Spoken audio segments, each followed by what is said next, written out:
Right, boys and girls, in this video I mentioned yesterday I was going to show you all about the synchro hub springs, the balls in the synchro synchronisation hubs.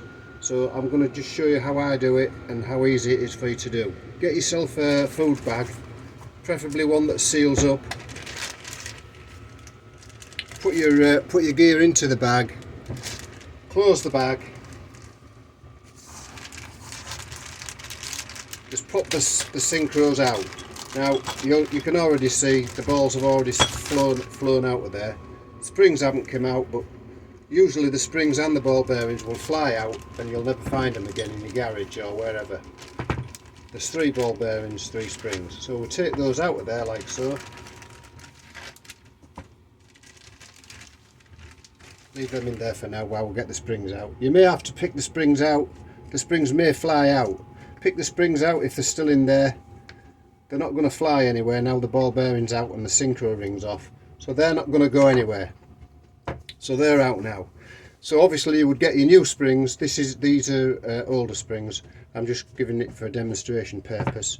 So then what I generally do is just this. Put these springs in like so. Keep your finger on it. You can put a bit of grease in there if you want. That'll hold them in so they're not falling out. Press your springs in like so. Take your ball bearings out of the bag. You can do this one of 2 ways. Put your ball bearings into the spring holes like so. Find the other one that's rolled away. This is why it's handy to have them in a bag.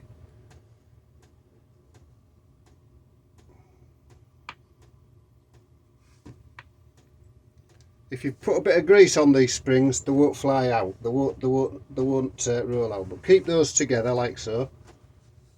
You can do it without a bag. Get your synchro ring.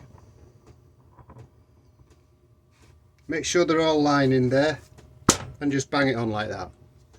Your 3 synchro rings and springs are in there. If you want to do it in the bag, remember put your gear set in the bag, zip it up, because one might be facing this way and it'll fly. You can guarantee it will fly out of the space that you've left. If you leave a little 1/4 of an inch, that'll manage to fly out. You'll lose it in your workshop. So get it in there, press it either or either, whichever way is easiest for it to come out.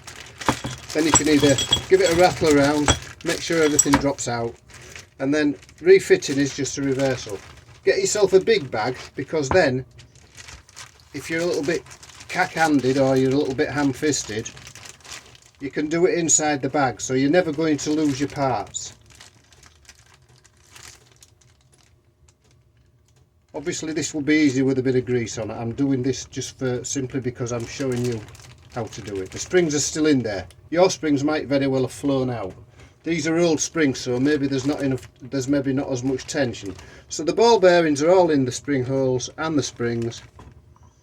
Just place your synchro hub over the top of the gear. Zip your bag up.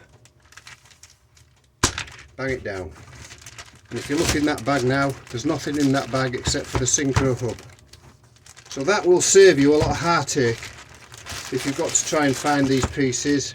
It'll stop your job because you won't be able to complete your job. Get yourself a clean bag. You don't want loads of oil all over it, because otherwise you're not going to see what's going on. Take your synchro hub out and Bob's your uncle. So you can do it both ways, with or without. Personally, I think you're better off doing it with a bag, because you might think, oh well, it's not going to, I won't lose them. But you will, honestly. They will go. Something will go and you'll never find it. And those synchro hubs are in there now. And just press the hub like so. So that is the little video that I wanted to show you. I just wanted to refresh you, because one of the parts that I showed you yesterday was not in focus. If you remember, I was trying to show you how the gear located onto the synchro hub. So what I'm going to do on this particular one, now it's all assembled, I'm just going to show you basically what I wanted to show you yesterday.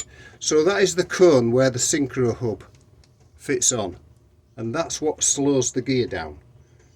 And this is your gear. If you remember, I was showing you the gear that was out of focus. And all we did is we put it on, we twisted it round, it dropped on. Now what happens is that gear is spinning round on the shaft because the lathe gear is turning it. So all we do then is this synchro hub then closes down on there, and the teeth that's inside there mesh with these teeth. It lines these two teeth up, so that gear's spinning round at whatever speed it's going. This is third gear, so it'll be spinning. It'll be, as you're rolling along, it's spinning, it's turning. This is stationary. Then your selector fork will sit in here, and it pushes that down into there, and that cone gripping that spinning part there, the cone will grip onto there and lock it, so I can't turn it. I can't turn it now, and I'm only putting a little bit of pressure on it. I can't turn that, so it'll slow that gear down. It slows it down, and then that synchronization hub can slide over. It'll line both the sets of teeth up, and then the synchro hub is guided by the little pointers.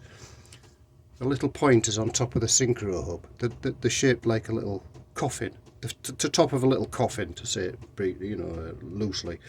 So that slows it down, and that synchro hub lines that up with the gear, and then it pushes down like so. If I go any further, I don't want the ball bearings to fly out, but that locks it in like so, and then when you change to the next gear, it pulls it out of there. But if you go too far, I don't want the ball bearings to fly all over. So I hope you've grasped that a little bit. So hopefully you've learnt two things today. The very simple things, this one in particular, save you a lot of time and heartache. It works every time. You can't go wrong, because the ball bearings will not fly out of the closed bag, all the springs. You can then clean them all up at leisure, put them all back in, and then you're moving on to your next job. Do that with both the synchro hubs. And once they're in there, as long as you don't rave them about, as long as you're not pulling and knocking and hammering, they'll stay in there. They won't come out of there. They take quite a bit of pressure to push those out with new springs in. They take quite a bit of leverage to put them out. They wouldn't just fall out. You can't just make them fall out. And I'm not holding them in. They won't fall out, but if you're hammering them, they will. So that's our short video for today. Thanks to I've got a couple of new subscribers, and they're coming on board now. It's the first time I've made something about these MG Midget gearboxes, and the Triumph Spitfire is the same. So if you're enjoying them, give us a thumbs up. That's all I ask. I'm not bothered whether you subscribe or not. If you just like the video, that's fine. So thanks very much. Thank you.